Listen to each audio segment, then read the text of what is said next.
Hello everybody, I have got a Brigandine video. I've already done, I don't know, a couple of these. But, oh boy, this looks really weird. Interesting. Okay, yeah, this looks alright. Anyways, oh boy. Alright, so I am going to, oh, I went to the wrong place. I want to actually start a new game. I'm actually going to just go through, and I think I'm going to do a couple of these videos, but my intent here is to kind of go through the, kind of like the starting knights of every country, and just kind of do a little breakdown on what I think of each knight and stuff. So I'm going to start with Leonia. I actually like Leonia the most. I'll talk about that, I guess, a little bit, but I would argue it's one of the tougher places to start out as, especially if you want to try to get Salil, I think that's his name. Salil is a knight that's originally in Asgary's empire, and I'm actually just gonna skip through this dialogue and stuff at the start because this is less about storyline stuff and more about the actual rune knights. But anyways, Salil is a knight that's in Asgary's empire. You can get him to join you if you take a castle from Asgary's before anybody else. That will get you a different, another knight called Shutlis, something like that. I'm sure I'm butchering his name. This game has some very, very odd names for knights, but anyway, so you get him, and then later on in the game, if you destroy Asgary's and you don't have, or if you've just got Shultlis out, not doing a quest, Salil will join you. So it's kind of a weird way to get two knights, and they're actually missable. So again, you have to be the first person to get a castle from Asgary's in order to get Shultlis, and thus Salil as well. So I'm actually going to hunt him down here. Kador is brutal. I actually don't know which castle Shultlis starts at. But he's amazing. Yeah, here he is. Sorry, and I meant to say Salil. Salil is absolutely amazing. At level 11, he's got 311 rune power. That's just insane. It's tough to. I don't know. Maybe you can't even beat that. I don't think I've ever, done a really good or taken a close look at all the different starting knights. So actually, maybe stay tuned to some of the other videos that I'm planning to do here on the other starting countries as well. But I'm going to talk a little bit about the strategy and kind of like why I do certain things the way I do. I really like the dual classing in this game, and so Chantel here is a good candidate to kind of start out with here. So Chantel is already a level 6 mage, and it says he's an expert. So that means he's done 5 levels as a mage, or leveled up 5 times, however you want to look at that. Each time you level with somebody, they gain a star, or for each level they get in a specific class, they get a star for that class. When you get to 5, you don't get a star for your 5th level, you just become an expert. And that means that any stat gains that, or sorry, not stat, any spells that you have as that class, you will be able to transfer over to your next class. So let's just take a look here. So I'm gonna just take a look at his action list. So here he's got this is the attack. The attack really doesn't matter that much, and that doesn't, or that's I should say that's class specific. Every once in a while, or like if you have your knight equipped with a like an actual weapon, sometimes that'll actually show up here. But I think sorcery staff is just the basic mage attack. But anyways, the more important stuff here is Flame, Genoflame, Thunder, and Power. So these are the spells that he's got, and basically every male mage has these 4 spells. That's their, kind of like spell kit. So I'm going to go back here, and we'll take a look now. Normally, Priest would only have 2 spells for the males. But I'm going to change this class. Oh, and I forgot to turn off the class change animation, so I'll have to do that here. But anyways, so since he's an expert, or he was already an expert at Mage, I am going to go in here and look. I'm going to look at his action list. So here, if you'll notice, so he's got Clergy Mace. Obviously, that's the basic attack with the for the Priest. But he has Heal and Cure. And Heal and Cure are both the Priest class spells. And then again, like I had mentioned, since he's an expert in Mage, he already he carries over his 4 Mage spells. So that's kind of the key to dual classing in this game, and I think it's worthwhile. And actually, I would argue it's really important for some characters. Well, I mean, really, kind of all characters. To some extent or another. But anyways, all right, so he's done. So I've got Chantel set up the way I want. And the kind of the reason why you want to do this too, you want to stagger these. And maybe it's already obvious, but you'll get more spells. So you'll get. So Chantel is actually a very good knight to do this with because he starts so low level, or at such a low level. And so at the end of the game, he will have. Basically, the top Priest class, he'll have access to all of their spells. I believe it's called the Cardinal. That's the 3rd class. And then he'll also get all the spells from the Necromancer as well, which is there's more paths to take these characters down, but that's usually the route I go with these mages. So here's Ryzen. So let's talk about Ryzen a little bit here. I've actually made Ryzen, I dual classed him between Monk and Mage, and I was actually pretty happy with it. Normally I would go with like a Ranger Monk, and keep him more like melee oriented, but I mean, the thing with this game that you'll learn is that the mages have I would argue, a much easier time leveling because of their spells, and because the spells, especially the area of effect spells, are so destructive. You'll just rack up tons of experience, and it's just tougher to actually level up these melee classes. Sure, they're on the front lines typically, so they'll get hit, and then you'll return a hit, and then blah blah blah. But that only gets you so far. Whereas like with a mage, you've just got so many area of effect spells that. Again, you can really rack up damage on the enemy monsters as well as knights, and you'll just get a lot more experience that way. Unfortunately, once you run out of mana, you're pretty much done. But somebody like Ryzen now, if you notice there, so he's got 485 health, 246 mana.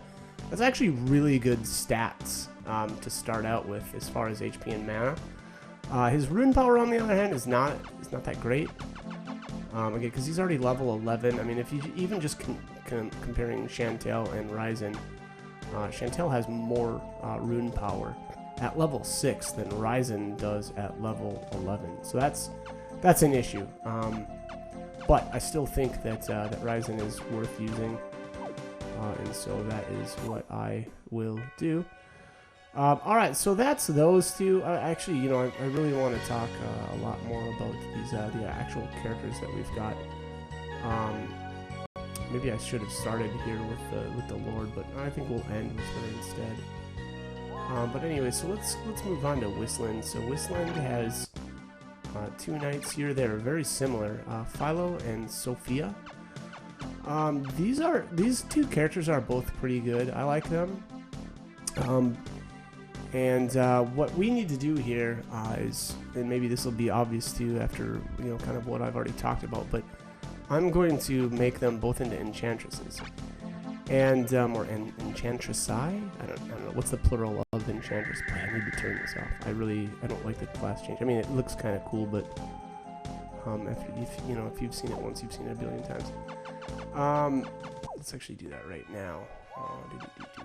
Options. Off. Oops. Wrong button. Swift movements. Okay, so let's go back into here. Now, and I should have mentioned this earlier too, but I actually think that basically if you've got the choice between leveling something as a cleric or an enchantress, or a mage if it's a male class, you always want to start with the mages. And again, because they've got the more offensive mages, or I should say the offensive caster classes have the offensive spells. If you just try to start out with like priest or what was was it cleric? Was the female? You only have heal spells, and heal spells they just don't do much for you as far as actually gaining levels. It's tough to. It'll be a very, very slow leveling process if you're just using heals. So again, change your mages into like the offensive version. So I needed to actually miss this too. Sophia is actually already a master cleric as well. Yeah, or sorry, expert. I shouldn't have said master. She's an expert. So same thing. You just change her into an enchantress right away. And the difference here is, okay, let's take a look. Heal and Halo. Now, the female versions of the casters, or the offensive mages, are sorry. I meant to actually say the cleric. So the cleric class, that's the female healer class, has heal just like the male. Both priest and cleric have the heal spell, but the males have cure instead of halo, and that's actually not good. They will, I believe, the male versions will eventually get halo as well, but it's much later. And halo is an amazing spell. Probably one of the best spells in the game. Raises experience by half for that next skill that they use, and then on top of that, you always land your physical hits with Halo. So if you cast Halo on a monster and then attack somebody else, they will always hit with it. So Halo is amazing. And again, on top of that, it raises your experience whenever you use it. So this is a very, very strong set of spells. The rest of them I'm not going to talk that much about, but actually I do need to talk about Geno. So Geno Frost. So again, this is the female version of the area of effect spell. So the males get Geno Flame, the females get Geno Frost. Very similar skills. It's just that one is blue magic versus red magic, and I guess we can kind of go into that a little bit later. But anyways, all right, I want to do something now. I actually don't like certain monsters in this game. Djinns being one of them. I can't stand them. They are almost completely worthless in my mind. They have basically what amounts to a small breath attack. If you notice there, it's only 2 hexes. But the problem with Djinns is that they don't counterattack. So whenever they get hit, they don't return damage. They are cheap, to be fair. So the cost on these, this is only a 30.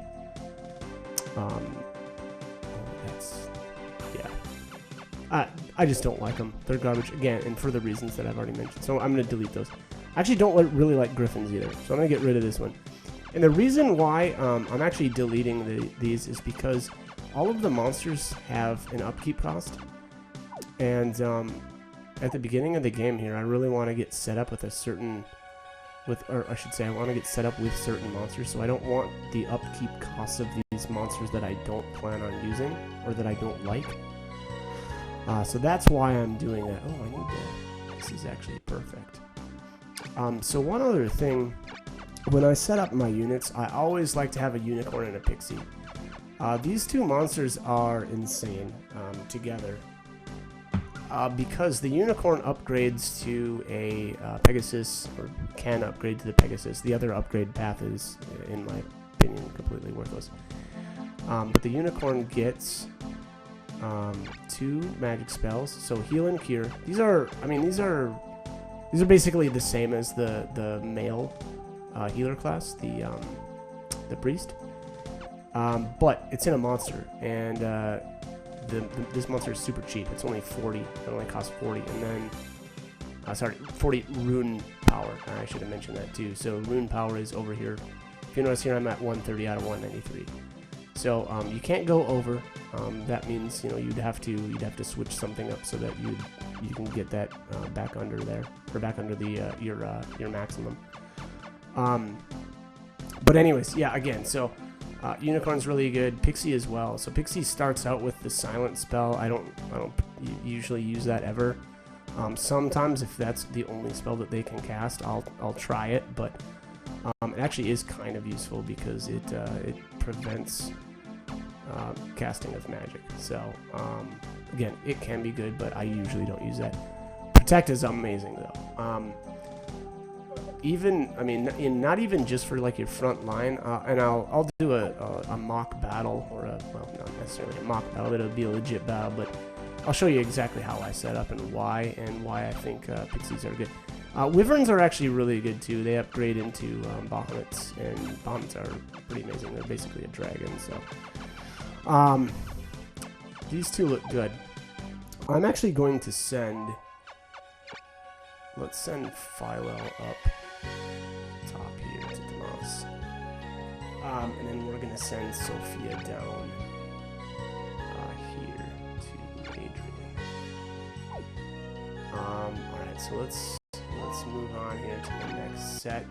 So those two are good, and we're all set up to, where I want to move them. Alright, so let's talk about this set of knights. Isphis is probably my least favorite of all of Leonia's knights. And the reason is because he already starts at level 16. He's just one level over where I'd really like him to be. It's really unfortunate. So what I mean by that is, when he hits level 30, if you go down like the mage path, you're stuck as the necromancer if you want to cast Meteor Doom, because it takes 15 levels to max out a full tree. And what I mean by that is there's 3 tiers in it, and 3 tiers of every class. Basically, it's mage, and then I forget what, and then it's druid, the path that I like to take, and then necromancer is the final. The problem is though, if you want to master out your final class, your necromancer, again, you need 15 free levels, but the maximum level in this game for any knight is 30.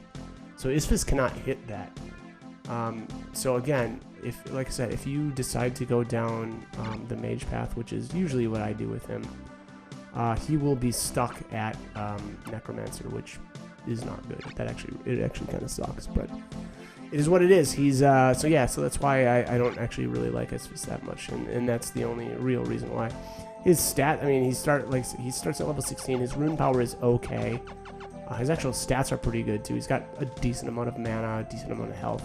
He can actually, even as a mage, stay on the front line. So, and that's usually what I do with him. So that's interesting. Most mages, you're gonna want to keep behind, like on your secondary line, and then just kind of lob out spells from there. But Isphis can stand right on the front lines right away. So, anyways, all right. So let's move on to Charlene. Charlene's actually amazing. I really like her. It's weird because I kind of didn't really like her the first couple times I played the game, but she actually is really good, and mostly for the reason that her starting stats are okay here, but if you notice here, she's level 12, but she's already got 2 levels under Lancer.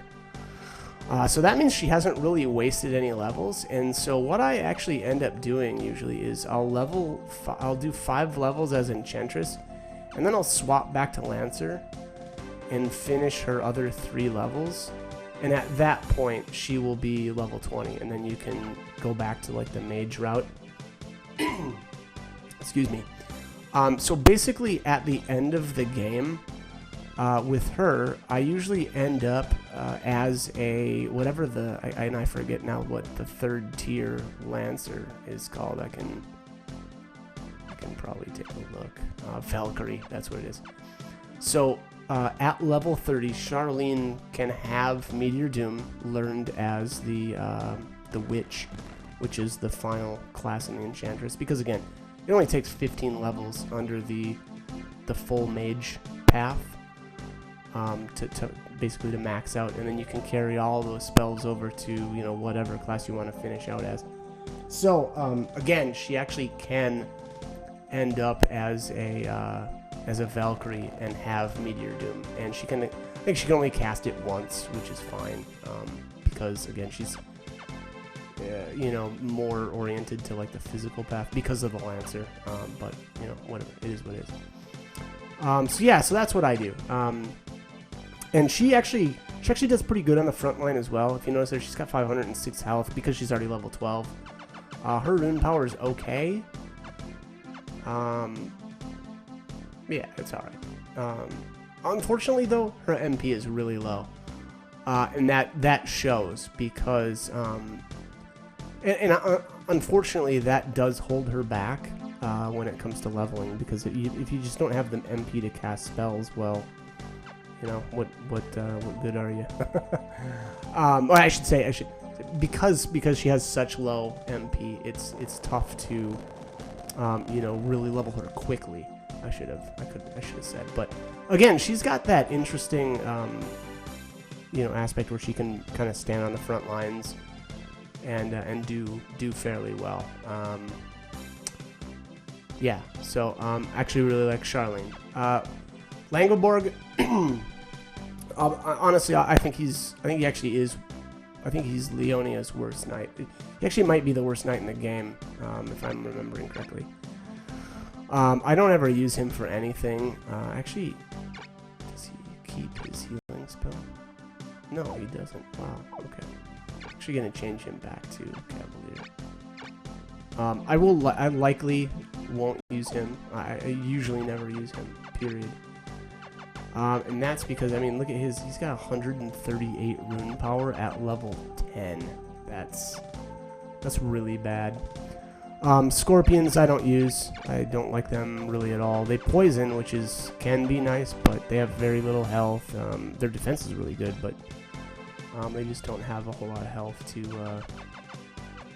do very well. Rocks are actually really good. Clay golems are, in my opinion, garbage. Rocks are good because they can petrify. Yeah, solid clay may petrify enemies, so they make really good frontline troops. I actually don't really like to use them though, because their upgrade path is the Phoenix, and the Phoenix is not good, which is kind of ironic because that's one of Leonia's best starting monsters. It does get Crybird as well, so if you notice here, it says Sonic Boom damages all in range and then randomly paralyzes. That sounds great, but it's only great if you're like surrounded by enemies and you don't have any allied units around you, which is never the case for me, so I don't find that useful really at all. Excuse me. Alright, let's move on. Actually, I'm gonna delete this too.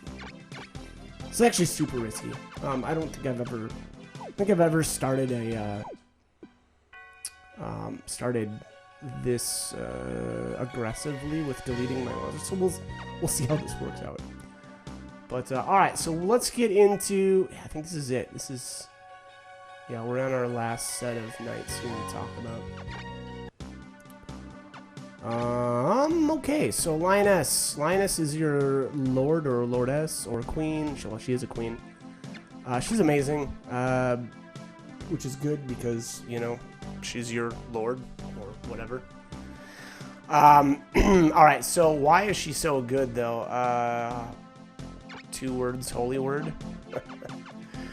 Holy Word has the largest ranged AoE in the entire game. It's obviously very expensive at 183 mana. I don't think she can cast 2 of them right away because she's only, or when she's level 3, but it doesn't take many levels until she can cast 2 of them, and that can get really ridiculous really quickly, especially with a pixie that can cast react on you. So yeah, she gets she gets really ridiculous really quickly because of that. If you notice, though, she only has 358 health, so she is not going to be on the front line. At the end of the game, she can, because she ends up getting, or she ends up having quite a bit of health, but at the start of the game, she's a back line, or a secondary line for sure. Her rune power is okay. 262 at level 3. Actually, that's pretty good.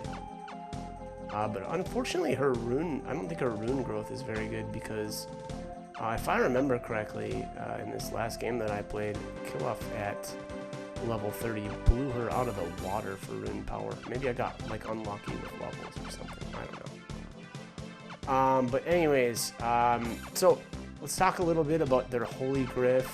Holy Gryph is actually okay. Because they get Featherstorm. Featherstorm is basically a like a ranged attack, but you can't use it after you move, so that limits how good it is, but it's okay. I'll be honest though, I don't like Griffins, and I don't like the Holy Gryph as its final iteration, and I just don't think that they're worth using. Yeah, I mean, I don't know. There isn't a whole lot else to say about it. They don't have a breath attack. They don't have, any sort of status effect that they can, apply to enemies.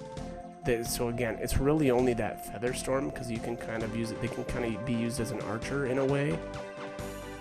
But I don't think they're worth using. So I'm probably gonna delete that too. Kill-Off is an absolute beast. I'd argue he's one of the best. He's one of the best Rune Knights in the entire game. He's definitely he's Leonia's best physical fighter. And what I do with him is do a couple levels of Barbarian. What does he start out with? 2 stars? Yeah.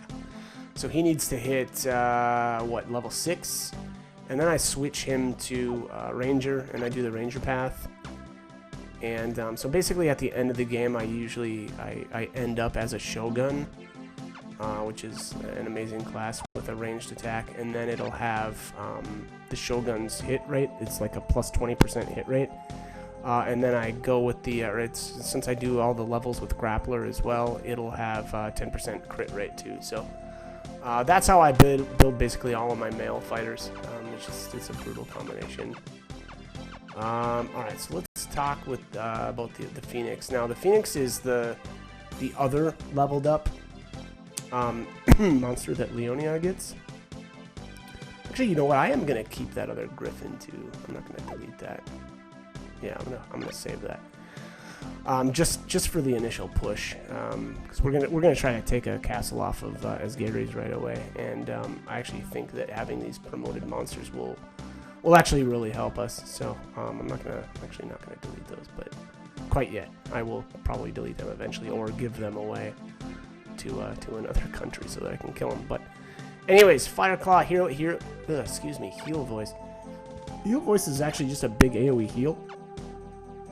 Which is actually kind of nice, but usually I use them on like a front line. So the problem with Heal Voice is it heals anything that's around you. Whereas like if you use area heal with one of your knights, actually or one of your monsters, the area heal spell just works differently. It only targets or it only hits your allies, whereas Heal Voice will heal everything in range. So this can be useful, but oftentimes because of where I put the Phoenix, it's less useful because it'll heal enemy units too. So it's kind of a mixed bag.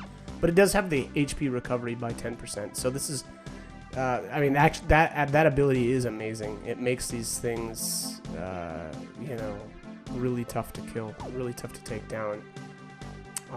They are a 3. It's a 3 red element, so they're weaker to blue creatures. But unless you're fighting a Tiamat, you're probably going to be just fine. All right, so Paternus. Paternus is an interesting guy. Obviously, he actually does have the most starting rune power of all of Leonia. But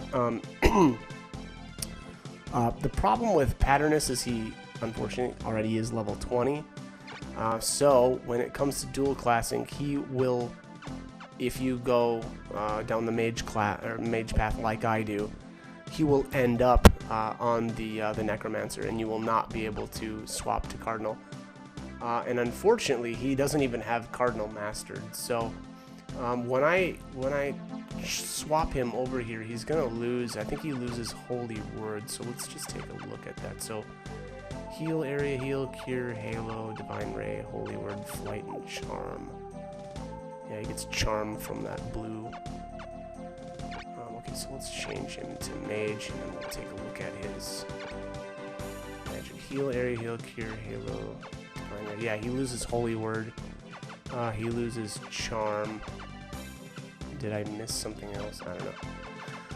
Unfortunately, losing holy word is kind of rough, but you do get Geno Flame as a consolation prize. Yeah, so I don't know. And just because I actually think that Meteor Doom is better than Holy Word, that's why I go this route with Patternus. Again, you know, you'll end up as a Necromancer, but you won't be able to, you know, expert it, so you won't be able to swap back to Cardinal at the end. But you know, them's the breaks, and that's what happens when you start with you know, a level 20 character. So anyways, all right, let's move on. Let's talk. Azmit is the last character we can talk about here. So, all right, he's a bishop. Let's take a look at his list. I think I'm going to end up making him a mage right away. Yeah. Okay, so he gets heal, area heal, cure, halo, and divine ray. He could actually do some decent damage with divine ray. It probably wouldn't be the worst thing in the world to just finish off his bishop.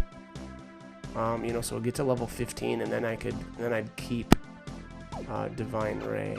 But I don't know. I think we're gonna swap him. Yeah, he'll lose divine ray because that's one of the bishop's bills. But yeah, we'll just do that. We'll pull the trigger. Azmit is another one of those, actually, in Patternus too. You actually can keep these two on the front line because again, they've got so much health right away that, you know, they'll do okay. But all right, so let's swap up our monsters here. So if you notice here, Leonia actually gets a Pegasus as well.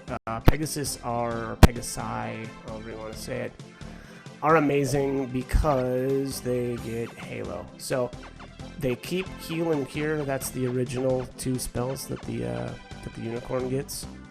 And then once they hit level 10 and you upgrade to Pegasus, they gain the Halo spell, and it's amazing. Like I said, I think basically every knight should have a Pegasus and a Pixie. That's just my opinion. Actually, it doesn't really matter who I stick that Pixie with. But we'll go like that for now. Alright, so I'm going to load up these guys. That looks okay. That's it. Alright, so we're out of monsters. Let's take a look at what we can summon, though, right away. Because I don't remember. Okay, we only have 591 mana. That's not great. I'm going to grab a unicorn for sure. Maybe 2. Probably 2. Let's just take a look at what we have again. Yeah. I think I'm gonna do one more unicorn. Let's do that.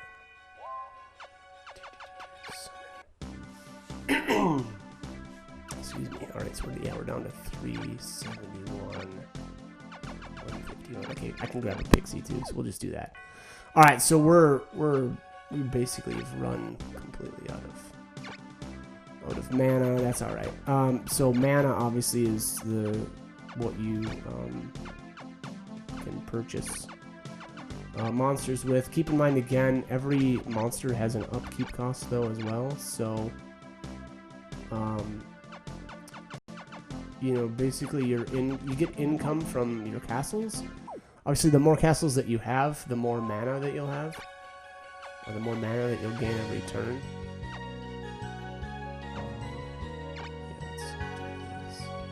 So this is gonna look a little wonky, but it is what it is. I'm gonna move Azmit down here to Gloom.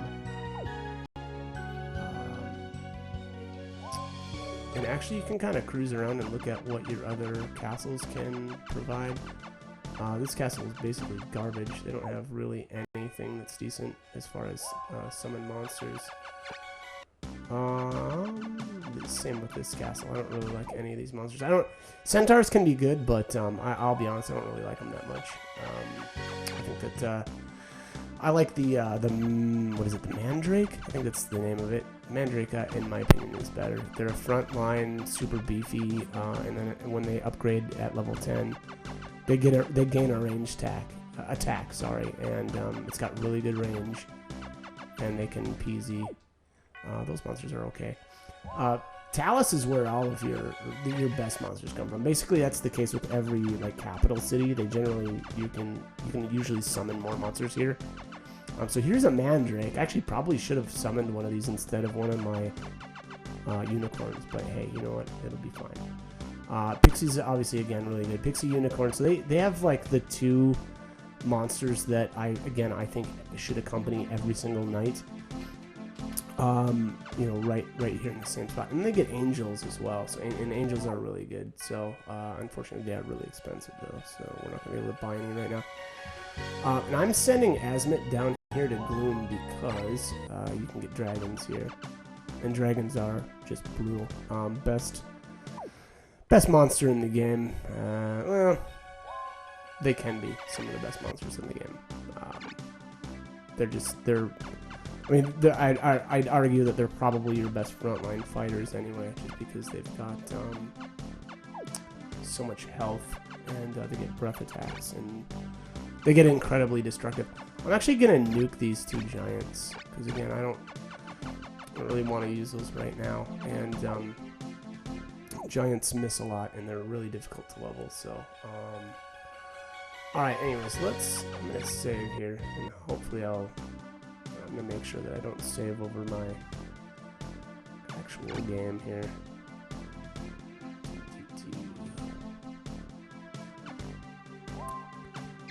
There we go. Okay. All right. So as Leonia, I'm gonna do like I'll do like I don't know, one full, maybe two full turns. So basically, we've got everything set up the way I want for the first turn anyway. And keep in mind, I don't believe we can get attacked as Leonia the first turn. I don't really know if that is the case for the other countries yet, but and then strategically speaking, Leonia is pretty decent too. So if you notice here, like there's only one castle that Norgard can attack from, and then we've got a bunch of castles that are kind of just in the middle there that are all separated by mountains. So strategically speaking, Leonia is a very easy place to defend, but the other thing is I would say don't get too worried about losing a castle or two, or like if the enemies get into here and start taking stuff. As long as you've got monsters and a good good couple of fighting teams, you're going to be fine, and you'll just be able to fight your way out. But but again, like if you especially it's really important early game, because you want to have enough income to keep buying monsters, especially if you start losing your monsters in battle, which you shouldn't do, but it can happen. So anyways, all right, so we're going to execute here. So that makes it basically swaps phases. Oops, I need to make sure that I've got it. No, I don't. Okay. I'm going to send Langelberg out to quest right away. Because again, I don't plan on using him. And I've got one of these, this Philo moving up here, and then I've got the other one moving down here. So I think we're going to be good with that. So let's just take a look here at where everybody ended up. Alright, so I moved everybody. So now Azmit should be just chilling over here. Yeah, he doesn't have any monsters with him because I stole them. And then Damas here. Yeah, we've got these three.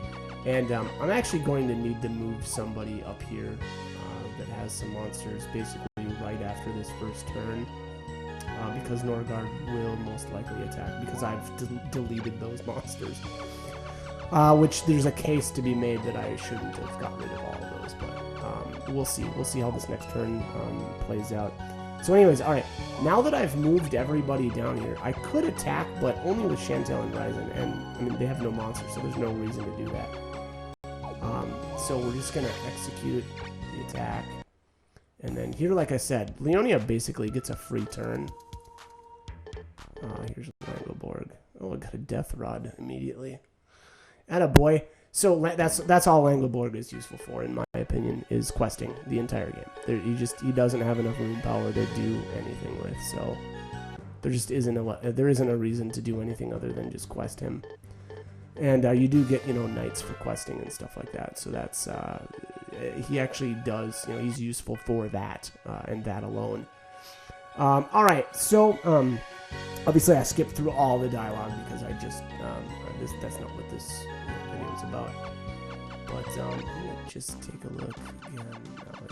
Yeah, there's nothing here that I want to summon, which is unfortunate. But the other thing is here, because again I've played this so many times, I'm not too concerned even if I was to lose that castle up there. Let's take a look though if I can summon anything decent down here. Oops, that is not the summon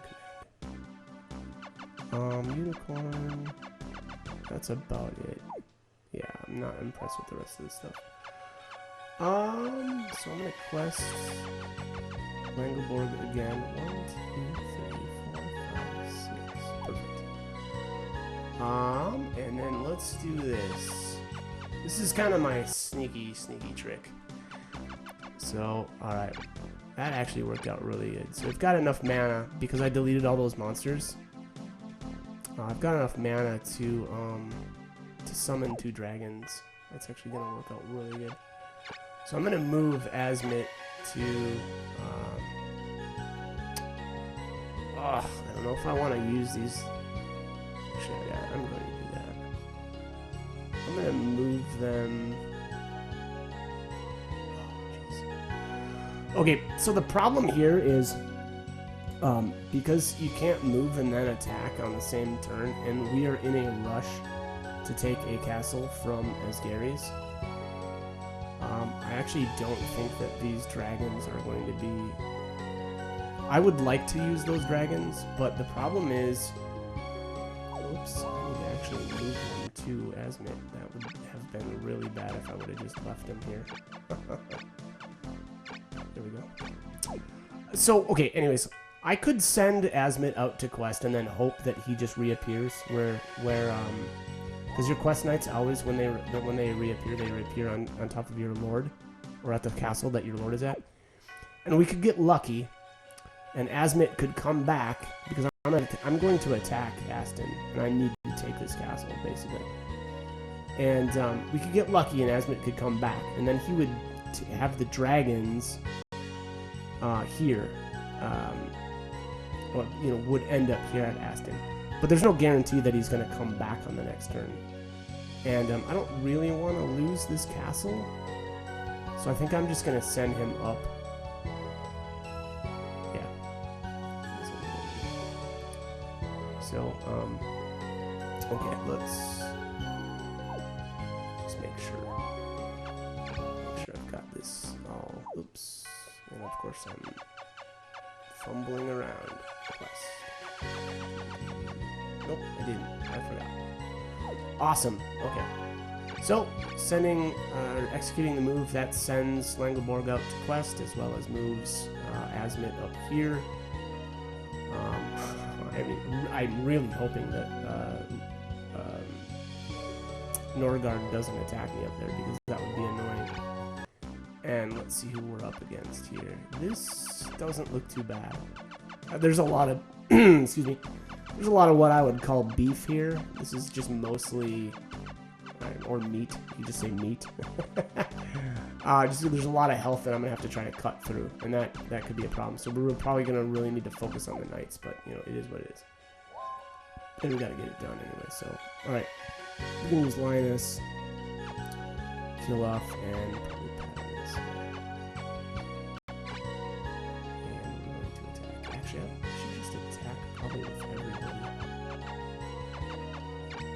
I don't really want to leave those other 3 there. That's a tough call. Actually, no. I think I'm just gonna leave those away from here because. Oops. Okay. I'm gonna leave these 3 here just because probably on the next turn I'll summon some. Whose one was here? Pegasus. Not unicorns. Alright, so let's do that. So it looks like I've got the attack ready. Okay. Alright, so good start. Good start. The other thing I would want to make sure everybody knows is that you can save in combat too, and that's a really good idea, especially towards the end of battles. I'm going to go through this dialogue. But Killoff and Camden talk about how Lioness is awesome, and that's why basically he doesn't want to join her. The conversation goes a little bit differently than that, but hey. Anyways. Okay. So, I hate this view. There we go. I really like this top-down look for whatever reason. Alright, so I always set up my troops kind of look like this. Let's do this here. This there. Alright.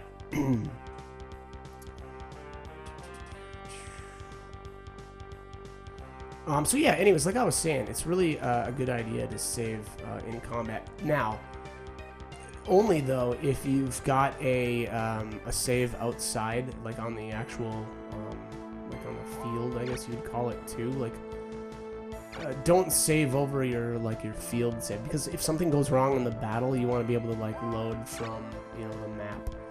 And I would always save on the organization phase. Don't save like right before you're about to attack, because maybe you made some tactical mistakes or something, or moved something somewhere that you shouldn't have, and blah blah blah, whatever. So anyways, like I said, if you're gonna save in combat, don't like save over your map save. That makes sense. Anyways, all right. So we're setting up okay here. Oops. Here. Killoff is probably going to draw a lot of fire because he's he's got a decent amount of health right now.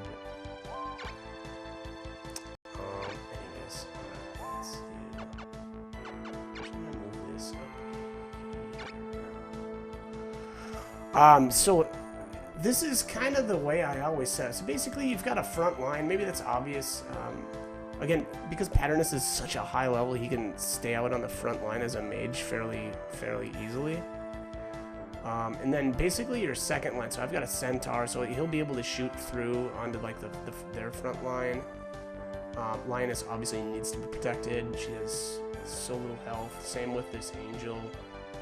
I got another Centaur back here. And then the line in the way back this is all healers and support. Normally it's really tough for the enemies to get back through here. Obviously they'll be able to sneak around the sides if you let them, or, well, it'll just kind of happen. But and that's why I have that unicorn on the outside as opposed to the pixie. The pixie has probably like 100 less health on average than like a level 1 unicorn will. So, anyways, this is how I always set up, and then you just let the enemies come to you. There's no reason to rush enemies. I don't know. I think the first time I ever played the game, I didn't really understand that was like probably a better strategy is to just kind of chill and let the enemies come to you. It just makes it so that so basically if you set up like this, like Paternus will only be able to be attacked from 2 hexes by melee characters anyway. Obviously, if they've got like archers and stuff, they'll still be able to shoot him from a decent distance, but. Yeah, we'll see how this plays out a little bit more once the enemies get even a little bit closer here, which is probably this turn. This is going to be terrible. So, Camden just used power on his Gigas, and that's going to be a really big problem for my characters, especially probably. My guess would be he's going to go for that Holy Griffin, because the Holy Griffin's on the front line, and maybe even kill off. So. We'll see, but that could be brutal if he actually lands, a hit. But Power, you know, obviously makes your character stronger for I believe it only lasts for 1 hit. So it's a lot like Halo, where you know, Halo lasts for 1 hit, but the power just, you know, it really increases the damage that you'll put out. Power actually works on breath attacks too, which is crazy, and it makes dragons just so deadly, so deadly. But all right, so if you notice there, I did drop a protect on kill off, so I'm just gonna show you here. So it's on his condition there, it says protect, and if you look there at his defense stats in green, that indicates a buff. So now his defense is 136. So obviously he's gonna take a little bit less damage from whoever decides to try to take a chunk out of him. I'm not gonna worry about my Phoenix. These Griffins I don't care about either. They're completely sacrificial, so I'll probably drop a protect on. Let's drop a protect on Patronus. I'm a little concerned about that Holy Griff, because again, he just dropped power on that Gigas or whatever. So that's potentially gonna. Oh my God, he's okay. Yeah, it's gonna be pretty gross. But we'll see. Oh my God, move up already. Okay, whatever. He's being a baby. He wanted Ulcer to move up first, I guess. All right, so finally, we're finally gonna get some action here. I'm gonna probably melt that Jin right away, because I don't want to keep.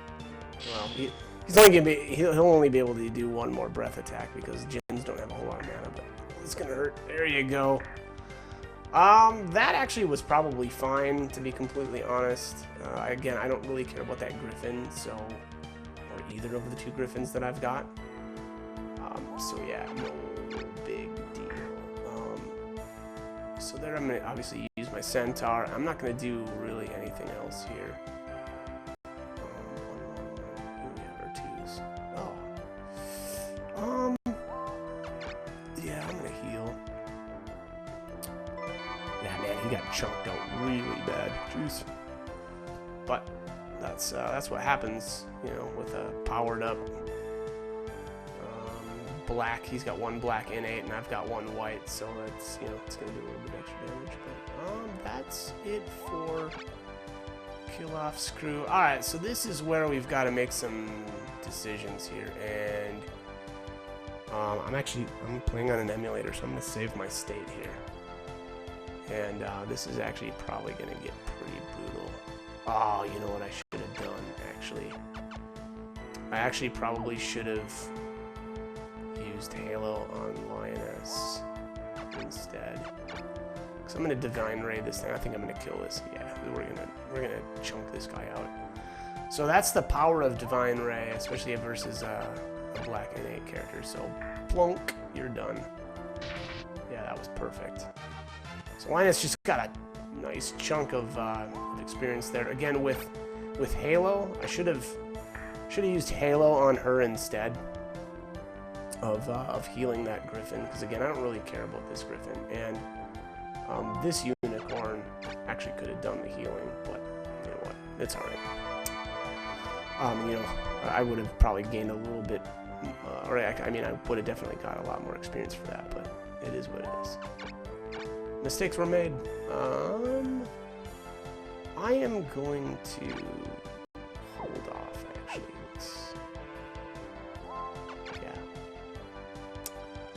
I could have cast Protect on somebody else, but I just don't really think that it was worth it to use the mana yet.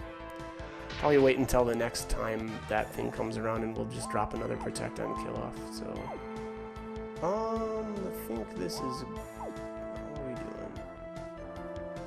doing? If I heal this Griffin right now, it'll only heal, you know, 50 health. So there's no reason to heal that. Right?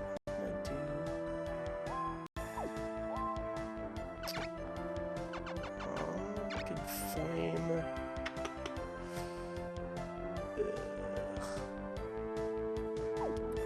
No, we're just gonna let him. We're gonna let him come up. This is gonna hurt. Oof, oof. It's a half shot, so that dragon still had power on it, so that's why that hit so hard. Miss. Good old giants.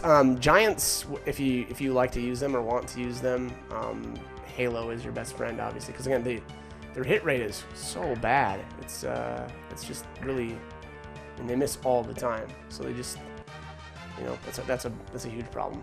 So that's it can be tough to actually level them up too because of that.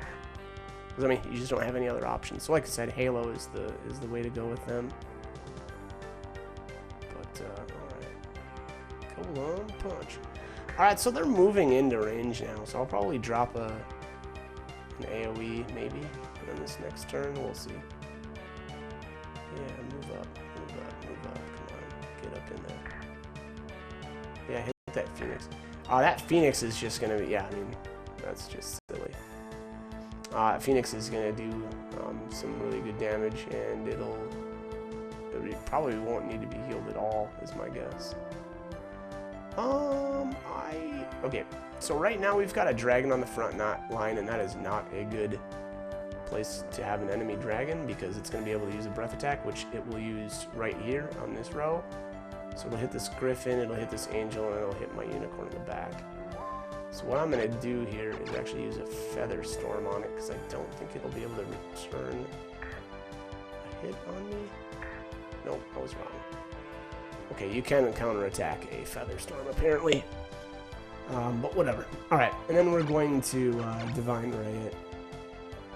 Punk. 200, yeah, that's nice. Alright.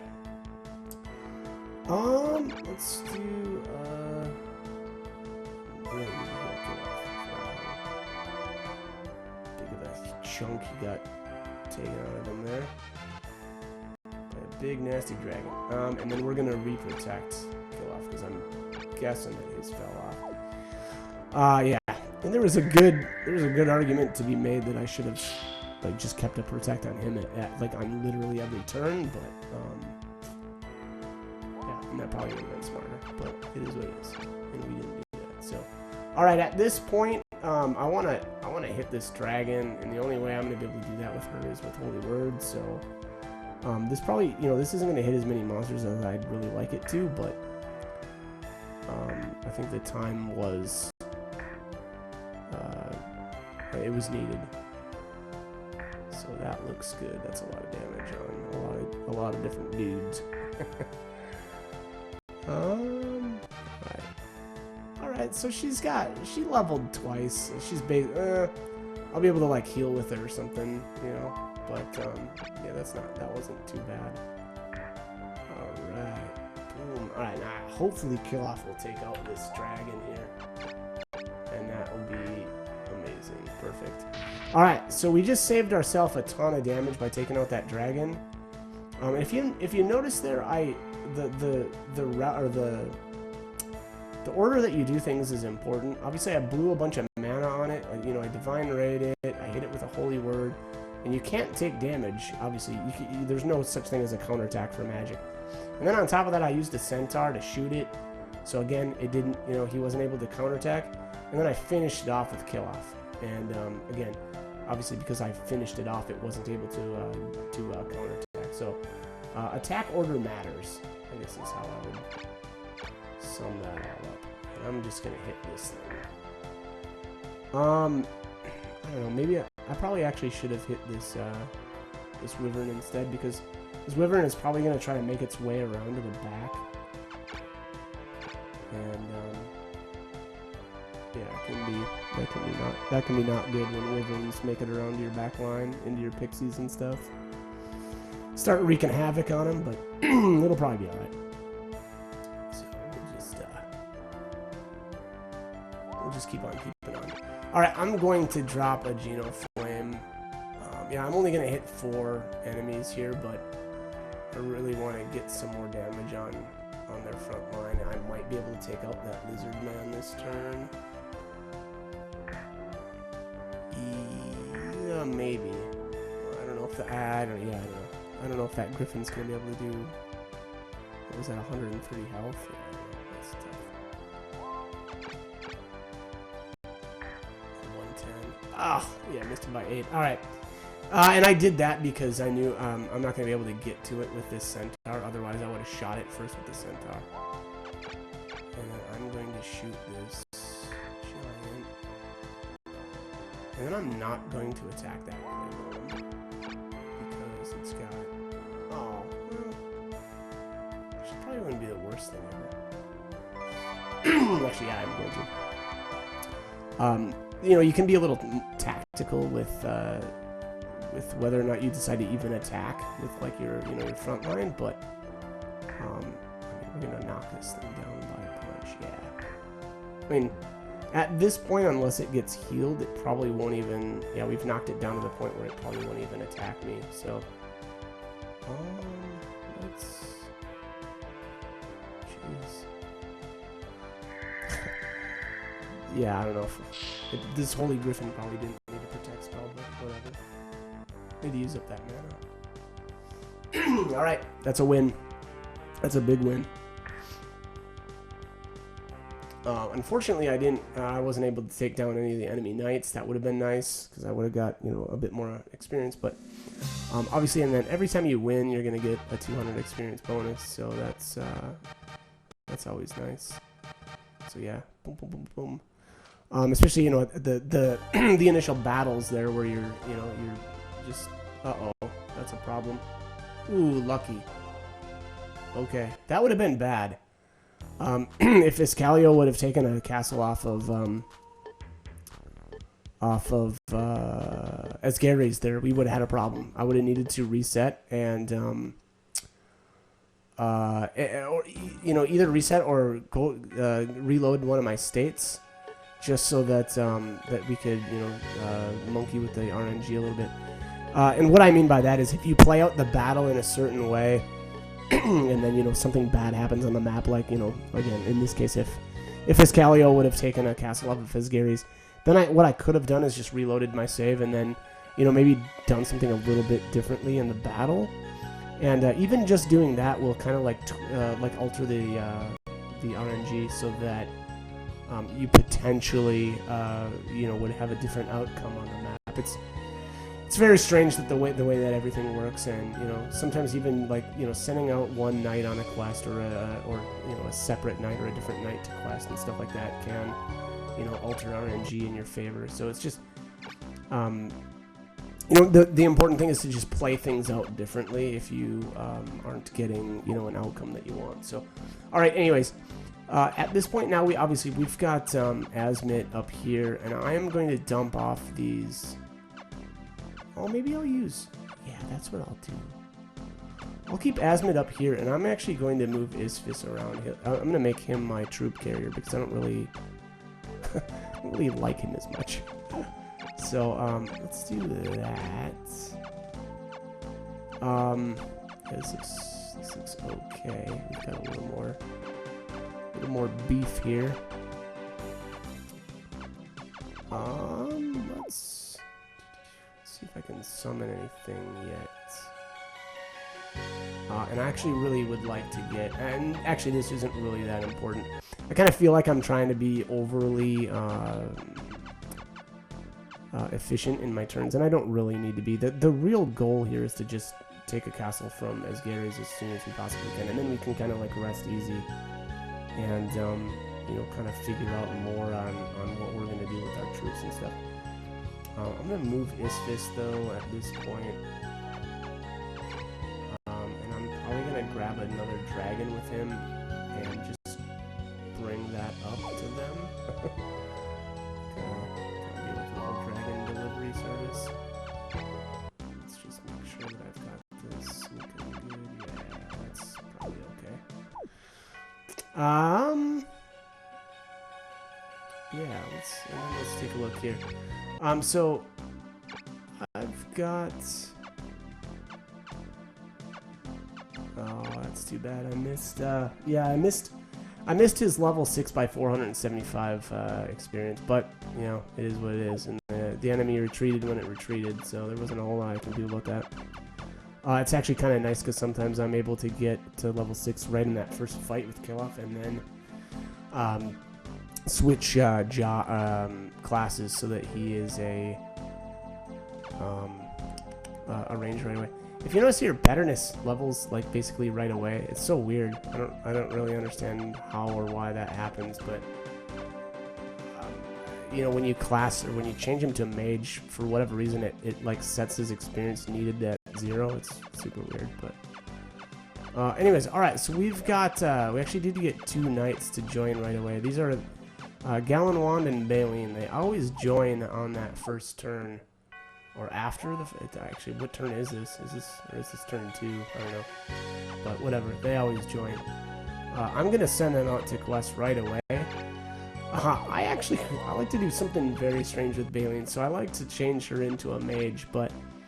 or an enchantress, I should say. But if you notice here, she's got a red X. And actually, so does Gallon Wand. And the reason for that is because their stats aren't right for them to change classes. So, Baleen only has an intelligence score of 49. That's actually really, really bad. I think you need to be level 60. Or, sorry, you need to have 60 intelligence to even class change into one of the caster classes. So, she has a long ways to go. And you can do that by getting potions. And you get the potions by questing. And then randomly, your characters will also gain stats as well when they quest.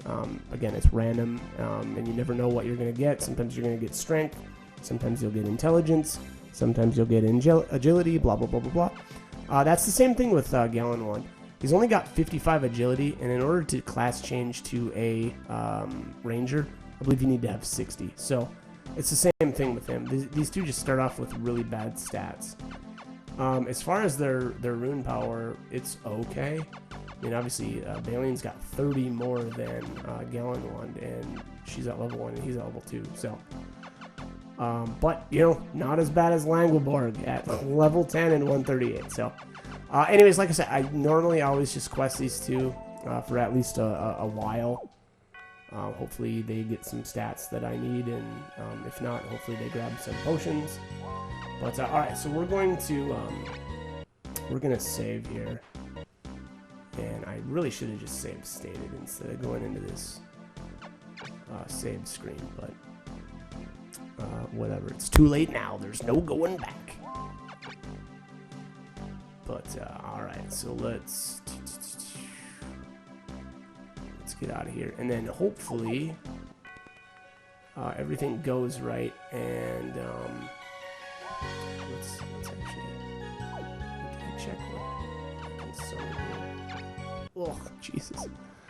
Just really butterfingering these menus really badly. Yeah, I don't know, this is not good. I mean, let's just take a look at if I've got any room for anything. I could probably throw another centaur in here. So this actually is kind of important. This next battle is important. I'll be honest. I think I can do this without. Yeah, I think I can do this without having to summon anything else. But whatever. Anyways, we're gonna summon a couple of unicorns here for this set. Because these guys are just, you know, not doing anything here, which is, you know, okay. It's not the worst thing ever. Okay. That's good enough. And I'm just going to... Yeah, not worry about them. Alright, let's do it. This is the last, like, I would argue, important turn. If you've got this far, you know, you're going to be doing alright. So now we have to... Okay, so our goal here, again, is to take a castle off of Asgary's, and we either need to do it through here, which this looks like our best, or I'm guessing this is going to be our best bet, or we have to go here. This looks... Yeah, this is going to be tougher. And I actually don't want to fight Mira.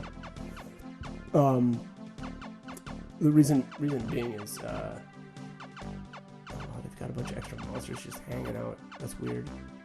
Yeah, they could... Why didn't you put that unicorn with... You know, weird. Anyway, so...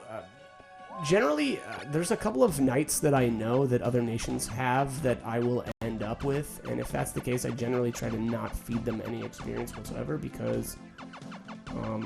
especially with like Mira here, I like to change her to a mage right away, and not use any levels as Lancer. But you know, it is what it is, and if that happens, it's not the end of the world. It's just, you know, my upgrade path is a little bit different. But anyways, all right, let's just attack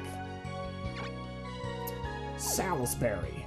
Now hopefully this works out right where like I'm the first one that attacks, because sometimes it doesn't work out that way, and sometimes somebody else will get an attack in and you'll have to reset and stuff. But there it is. Okay, you just got completely lucky. Again, sometimes it doesn't work out this way where, you know, we'll just say like New Almekia attacks Asgary's, and then then New Almekia gets a castle from Asgary's. Well, then you need to reset, because New Almekia will end up with Schultes. So just by sheer luck here, we're just completely lucking out. So we'll do this battle, and then then I'll probably just end it, because we're set up. And this is, you know, again, a lot of this was luck, or, you know, part of this was luck. A lot of it is just kind of knowing kind of what you need to do for your first couple turns, and how to set up, and deleting monsters, which, you know, you might not normally do right away. And normally especially the first few times that I played the game, I kind of just made do with what I had, but it's actually detrimental to, like, you know, leave to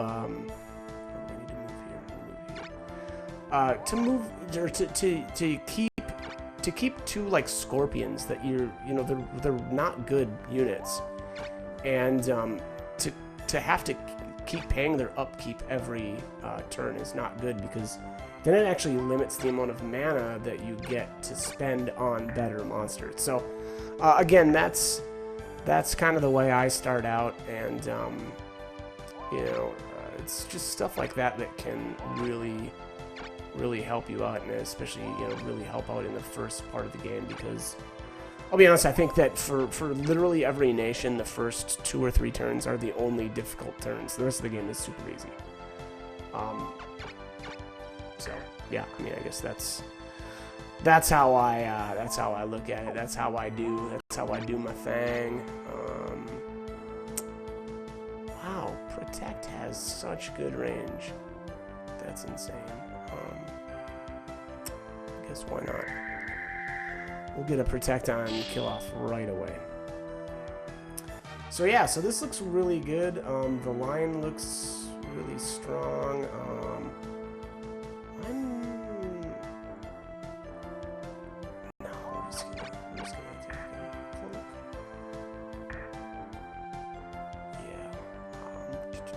I mean, I was tempted to just throw a spell at this thing and take him down super easy and not take any more damage from him, but I'm not concerned. I'm like, you know, I'll be honest, I'm super confident that this battle is going to go really, really well. So, this Griffin's getting chunked out, which again is okay. If that Griffin dies, it's not the worst thing ever. And I'm getting lucky here. This rock is a problem. I'm actually going to focus on that rock, even though this freaking dragon is a problem now too. We got problems up on the top side. And unfortunately, the top side here is actually where I'm weakest. Obviously, down at the bottom there, I've got those centaurs, so I could, you know, shoot into the back line. And oh, okay, so that Griffin's down. That's all right. Again, those things are not good anyway, so it's not the worst thing ever that died. And I think I'm going to Feather Storm this rock. I really want to take that out, because I don't want the rock to petrify somebody, and then I would have to use a cure spell on them. So we're going to try to knock him out as soon as possible. 37. I don't think I'm going to be able to do 2 holy words with her, but yeah, we'll see here. There's a... It may have been better to just use a Divine Ray on that dragon instead with her, but... yeah. But I also got a chunk out of that rock, and that rock is going to die now, so... That was probably alright. It was an okay move. There she hit level 6. That's pretty awesome. Now, this is a problem here, and this is actually really risky. I mean, obviously, I don't want anything getting to Lioness, especially a melee monster, but, you know, it is what it is, and I don't really have... there isn't much I can do about it at this point. I'm going to drop a Protect on this Holy Griffin. Probably should have dropped it on, is it Patternus down here? Yeah, instead, but it's okay. We're going to be alrighty. Heal kill off. Obviously really important to keep kill off up. We don't want him getting chunked out here. Alright. I'm actually going to save state. This is a little... You know, this is a little cheeky. I could just use the actual save in combat, and you know, if this doesn't kill this rock, well, but it did. Okay, so fine, cool. All right, kill off is level 6. Now, here's where it. This is a problem too. So kill off is now so close to leveling that I'm gonna be really careful here. I don't want to go over, so I don't. Okay, because if I win this, and I need to win this fight, he's gonna get 200 experience, so we'll be down to 91. But that means that he can't really get attacked anymore either, because we can't get him any more experience. Otherwise, he's gonna level again, and I don't want to. Again, I don't want to go over. Ooh. Did I miss it, or did it? No, it missed me. Okay. Okay, good. So yeah, I need to be really careful here. If this doesn't work out the way I want it to, I actually may have to revert to that save and not kill that rock with kill off and kill the rock with that phoenix instead. But we'll just see here. Okay. We're gonna do this. Oh, wait a minute. All right. 198. Okay. So this is one of those, you know, I could do this really sloppy, or I could probably do this good. And so we're gonna shoot this first, because again, it can't counterattack. It's not gonna matter. I don't think this Griffin is gonna be able to kill this Wyvern, so I'm actually going to drop an AOE first.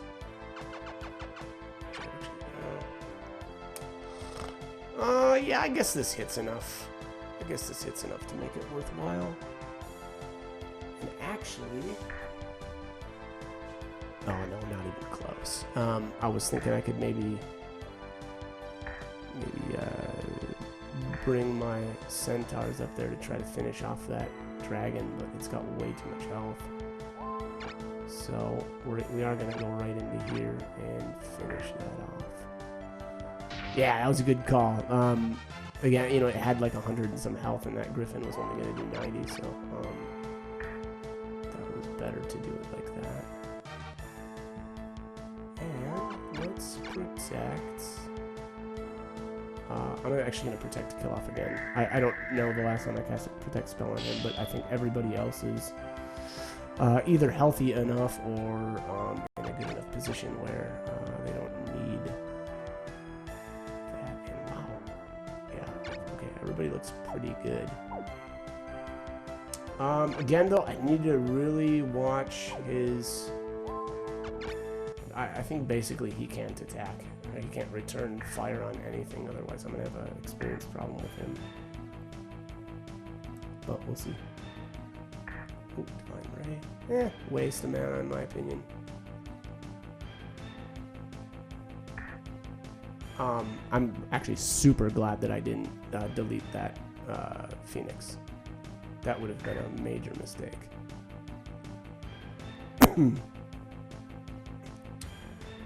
Obviously, eventually I would definitely get rid of that Phoenix, but again, for the first couple turns, it's too good to get rid of. It's just, yeah, it's just too good Too good to get rid of.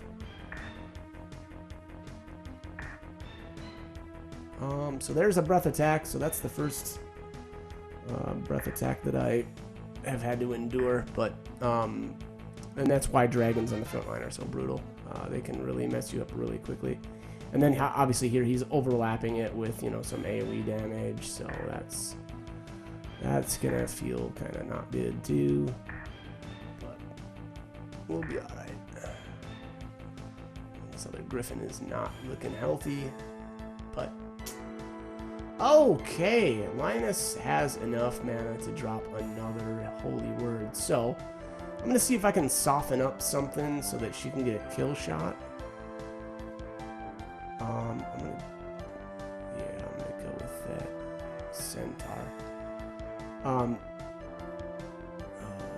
Yeah. This thing divine. Yeah, I can divine ray something too, but all right.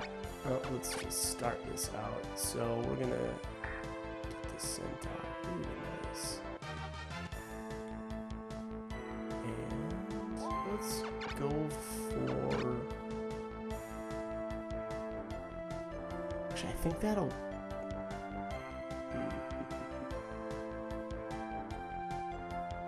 Well, Divine Ray will one-shot this dragon, I'm fairly certain, so I don't want to do that. And then, yeah, chunk out that giant. And now, I'm going to do Holy Word. And what did I want to kill? I wanted to kill this. That's definitely going to die. Yeah, it's not going to be enough to kill this dragon, though. That's alright, I'll have to finish off the dragon with a centaur or something, or that phoenix.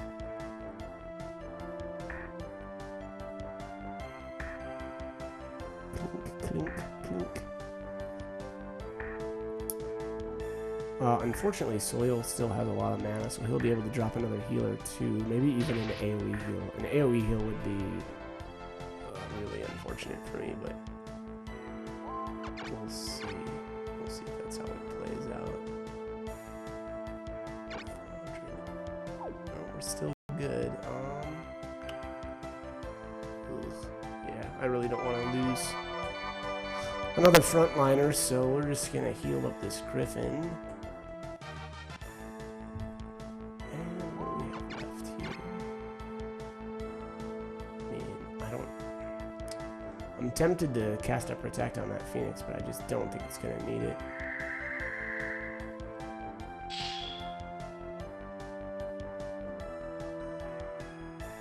Alright. Okay, now I know I can't attack with kill off really actually even anymore. It probably, I think it makes sense to take him back here.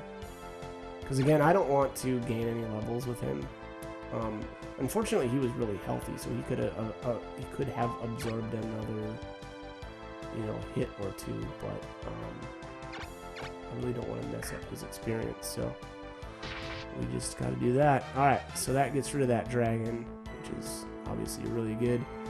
This Pegasus is obviously level 10, and it's got a decent amount of health, so I'm not concerned with the fact that, this Wyvern actually would be able to make it over here.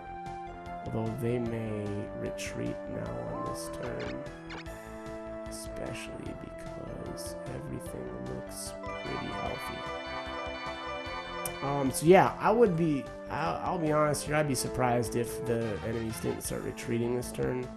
I've just got way too much meat. Yeah, they'll probably start piecing out this turn. So, alright, again, tactics here. We need to hit this giant, chunk him out a little bit, and we'll finish him off with this griffin. Or I can use Patternist too, but I don't know, that'd be overkill. I don't want to use a whole bunch of mana on something that's got 40 health or whatever it was. So now let's take a chunk out of this guy. Patternist won't be able to finish him off, but that's okay. Unless maybe a Thunder will. No, that's too much. Yeah, let's just we'll chunk him out some. Boom, boom, he's out of mana. I can do one more heal. Again, I'd be normally probably a little bit more hesitant to use heals and stuff at this point, but I think, again, because I think they're about to retreat, I'm just gonna blow what mana I have left.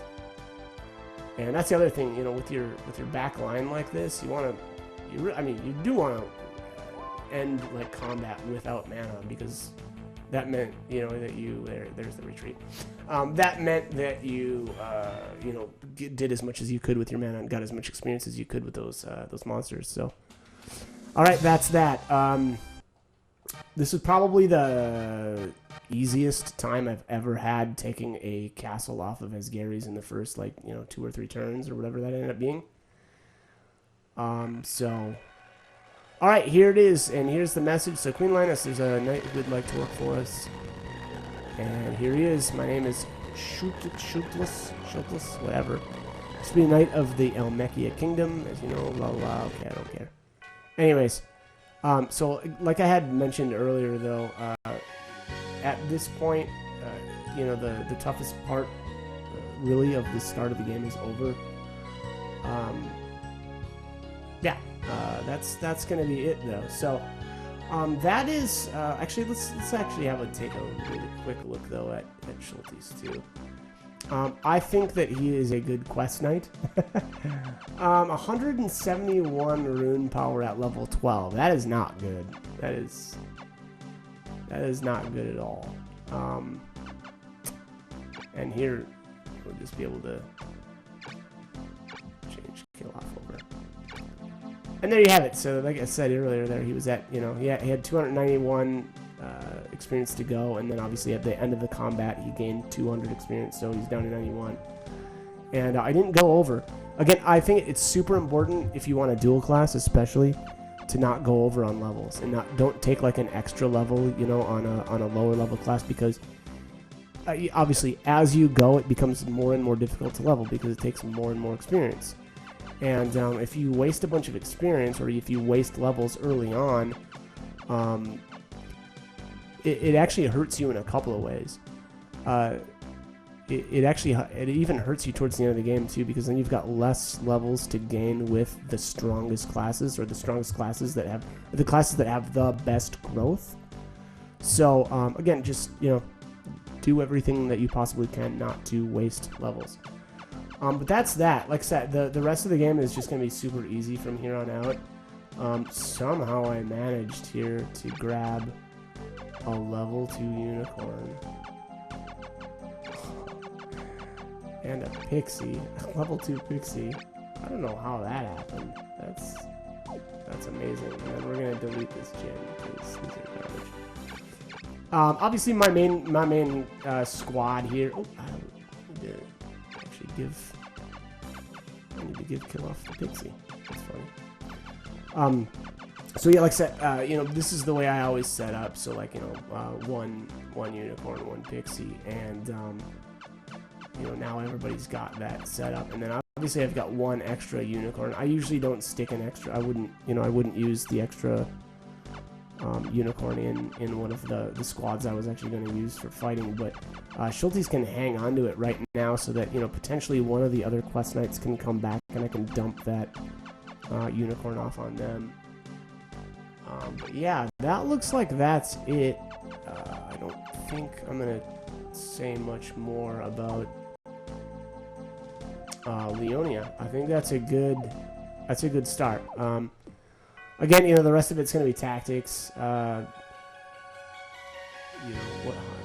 take a look at how much mana we've got, actually, because we've got like 2,000 mana now, too. So, we can grab a couple more dragons. I think this can only probably carry 2. So,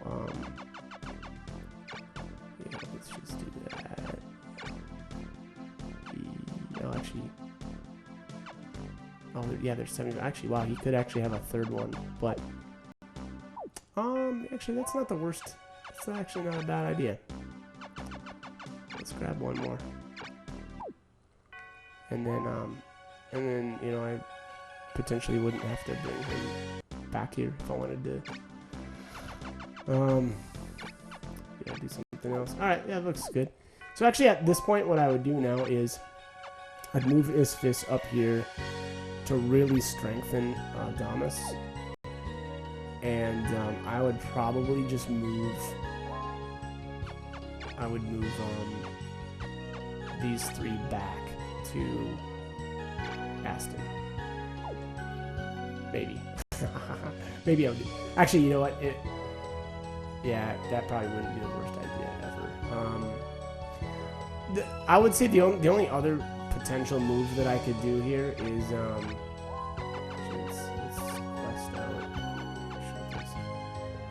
the only other thing that I would think would be really worthwhile to do actually would be to take Hervery and start pushing into Caerleon, because Caerleon has a knight that is level 15, and if you're not careful, she will... Yeah, it's Sierra. If you want Sierra, and I actually like...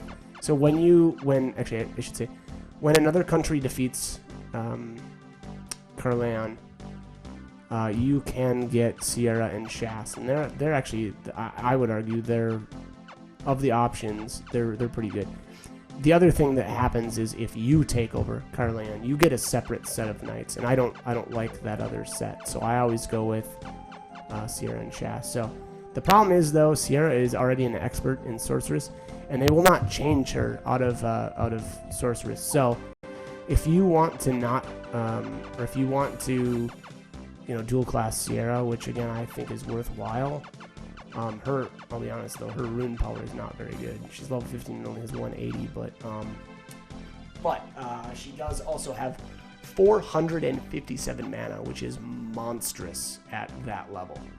A little low on HP, but yeah, I mean she's obviously had a lot of mage levels under her. But anyways, if you want to do that, then the other option would be to attack Hervery first and push them in here to Bannock, and then kind of just hold here.